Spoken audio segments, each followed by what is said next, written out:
वज़ीर आला पंजाब मरियम नवाज के किसान का नुकसान न होने और मुफादात के तहफ़्फ़ुज़ के वादे की तकमील हो गई। गंदम कटाई के मौके पर शानदार किसान पैकेज का ऐलान कल किया जाएगा।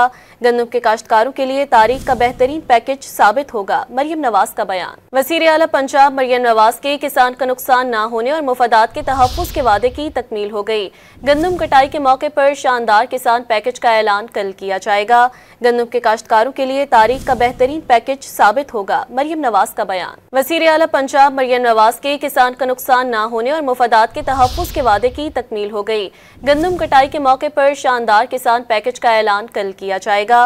गंदम के काश्तकारों के लिए तारीख का बेहतरीन पैकेज साबित होगा। मरियम नवाज का बयान। वज़ीर आला पंजाब मरियम नवाज के किसान का नुकसान न होने और मुफादात के तहफ़्फ़ुज़ के वादे की तकमील हो गई। गंदम कटाई के मौके पर शानदार किसान पैकेज का ऐलान कल किया जाएगा। गंदम के काश्तकारों के लिए तारीख का बेहतरीन पैकेज साबित होगा। मरियम नवाज का बयान।